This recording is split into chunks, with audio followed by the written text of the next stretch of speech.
मिला है दुनिया में छा जाने का,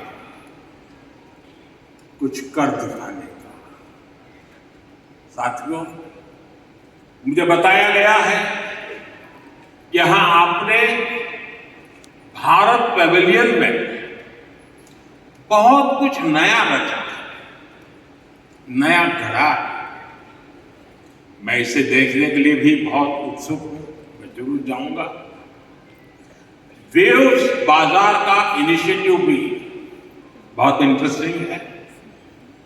इसे नए क्रिएटर्स एनकरेज होंगे, वो नए बाजार से जुड़ पाएंगे। आज की फील्ड में बायर्स और सेलर्स को कनेक्ट करने का ये आइडिया वाकई बहुत अच्छा है। साथियों, हम देखते हैं कि छोटे बच्चे के जीवन की शुरुआत बालक पैदा होता है तब से मां से उसका संबंध भी लोरी से शुरू होता है। मां से ही वो पहला स्वर सुनता है। उसको पहला स्वर संगीत से समझ आता है। एक मां जो एक बच्चे के सपने को बुनती है, वैसे ही क्रिएटिव वर्ल्ड के लोग एक युग के सपनों को पिरोते हैं। वे उसका मकसद ऐसे ही लोगों को एक साथ लाने का है। साथियों, लाल किले से मैंने सबका प्रयास की बात कही। आज मेरा ये विश्वास और पक्का हो गया है कि आप सभी का प्रयास आने वाले वर्षों में वेव्स को नई ऊंचाई देगा। मेरा इंडस्ट्री के साथियों से यह आग्रह बना रहेगा कि जैसे आपने पहली समिट की हैंड होल्डिंग की है, वो आगे भी जारी रखें। अभी तो वेव्स में कई तरह की खूबसूरत लहरें आनी बाकी है। भविष्य में वेव्स अवार्ड भी लॉन्च होने वाले हैं। ये आर्ट और क्रिएटिविटी की दुनिया में सबसे प्रतिष्ठित अवार्ड होने वाले हैं। हमें जुटे रहना, हमें जग के मन को जीतना है, जन जन को जीतना है। साथियों, आज भारत दुनिया की थर्ड लार्जेस्ट इकोनॉमी बनने की तरफ तेजी से आगे बढ़ रहा है। आज Bharat global fintech adoption rate में नंबर 1 है। दुनिया का सेकंड लार्जेस्ट मोबाइल मैन्युफैक्चरर है। दुनिया का तीसरे सबसे बड़ा स्टार्टअप इकोसिस्टम भारत में है। विकसित भारत की हमारी जर्नी तो अभी शुरू हुई है। भारत के पास इससे भी कहीं अधिक ऑफर करने के लिए है। भारत बिलियन प्लस आबादी के साथ साथ बिलियन प्लस स्टोरीज का भी देश है। 2000 साल पहले जब भरत मुनि ने नाट्यशास्त्र लिखा तो उसका संदेश था, नाट्यम भावयति लोकम। इसका अर्थ है कला संसार को भावनाएं देती है, इमोशन देती है, फीलिंग्स देती है। सदियों पहले जब कालिदास ने अभिज्ञान शाकुंतलम लिखी, शाकुंतलम, तब भारत ने क्लासिकल ड्रामा को एक नई दिशा दी। भारत की हर गली में कहानी है, हर पर्वत एक गीत है, हर नदी कुछ न कुछ गुनगुनाती है। आप भारत के 6 लाख से ज्यादा गांवों में जाएंगे तो हर गांव का अपना एक फोक है, स्टोरी टेलिंग का अपना ही एक खास अंदाज है। यहां अलग अलग समाजों ने लोक कथाओं के माध्यम से अपने इतिहास को अगली पीढ़ी तक पहुंचाया है। हमारे यहां संगीत भी एक साधना है। भजन हो, गजलें हो, क्लासिकल हो या कंटेम्परेरी, हर सुर में कहानी है, हर ताल में एक आत्मा है। साथियों, हमारे यहां नाद ब्रह्म यानी साउंड ऑफ डिवाइन की कल्पना है।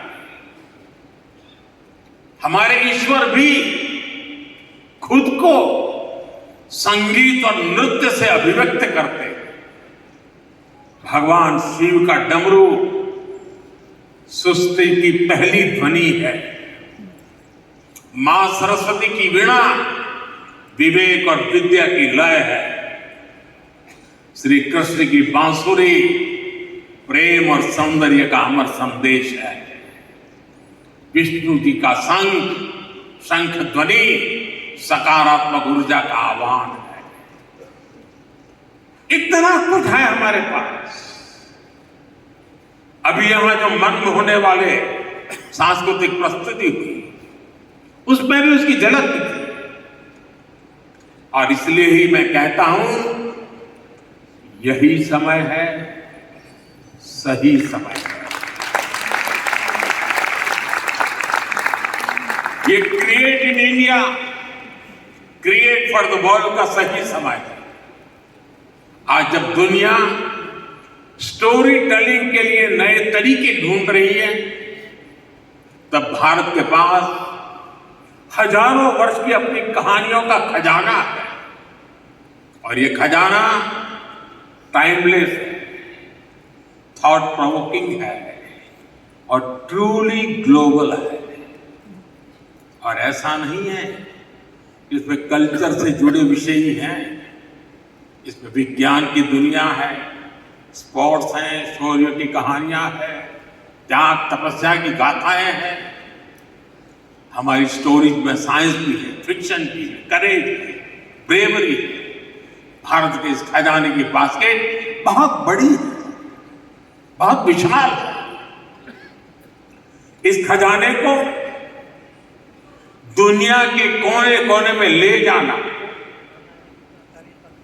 आने वाली पीढ़ियों के सामने नए और इंटरेस्टिंग तरीके से रखना,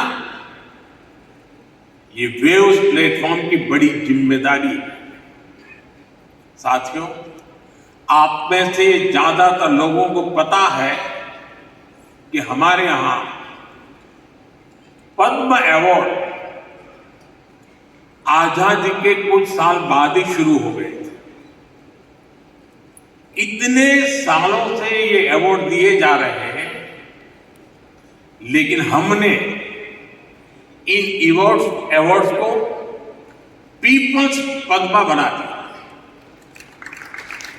जो लोग देश के दूर दराज में, कोने कोने में देश के लिए जी रहे हैं, समाज की सेवा कर रहे हैं, हमने उनकी पहचान की, उनको प्रतिष्ठा दी, तो पद्मा की परंपरा का स्वरूप ही बदल गया।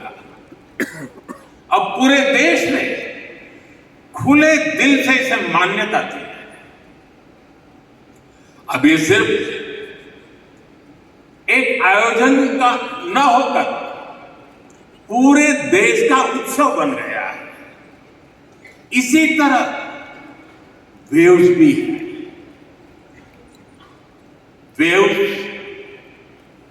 क्रिएटिव वर्ल्ड में फिल्म में, म्यूजिक में, एनिमेशन में, गेमिंग में भारत के कोने कोने में जो टैलेंट है उसे एक प्लेटफॉर्म पर देगा तो दुनिया भी इसे अवश्य सराहेगी। साथियों, कंटेंट क्रिएशन में भारत की एक और विशेषता आपकी बहुत मदद करने वाली है। हम आनो भद्रः कृतवो यन्तु विश्वतः के विचार को मानने वाले हैं। इसका मतलब है चारों दिशाओं से हमारे पास शुभ विचार आए। ये हमारी सिविलाइजेशनल ओपननेस का प्रमाण है। इसी भाव के साथ पारसी यहां आए और आज भी पारसी कम्युनिटी बहुत गर्व के साथ भारत में थ्राइव कर रही है। यहां जूज आए और भारत के बनकर रह गए। दुनिया में हर समाज, हर देश की अपनी अपनी सिद्धियां हैं। इस आयोजन में यहां इतने सारे देशों के मंत्रीगण हैं, प्रतिनिधि हैं। उन देशों की अपनी सफलताएं, दुनिया भर के विचारों को, आर्ट को वेलकम करना, उनको सम्मान देना, यह हमारे कल्चर की ताकत है। इसलिए हम मिलकर हर कल्चर की अलग अलग देशों की उपलब्धियों से जुड़ा बेहतरीन कंटेंट भी क्रिएट कर सकते हैं। ये ग्लोबल कनेक्ट के हमारे विजन को भी मजबूती देगा। साथियों, मैं आज दुनिया के लोगों को भी विश्वास दिलाना चाहता हूं, भारत के बाहर के जो क्रिएटिव वर्ल्ड के लोग हैं उन्हें ये विश्वास दिलाना चाहता हूं कि आप जब भारत से जुड़ेंगे, जब आप भारत की कहानियों को जानेंगे तो आपको ऐसी ऐसी स्टोरीज मिलेगी कि आपको लगेगा कि अरे ये तो मेरे देश में भी होता है। आप भारत से बहुत नेचुरल कनेक्ट फील करेंगे। तब आपको क्रिएट इन इंडिया का हमारा मंत्र और सहज लगेगा। साथियों, ये भारत में ऑरेंज इकोनॉमी का उदय काल है। कंटेंट, क्रिएटिविटी और कल्चर, ये ऑरेंज इकोनॉमी की तीन धुरी है। इंडियन फिल्म्स की रीच अब दुनिया के कोने कोने तक पहुंच रही है। आज 100+ देशों में भारतीय फिल्में रिलीज होती है।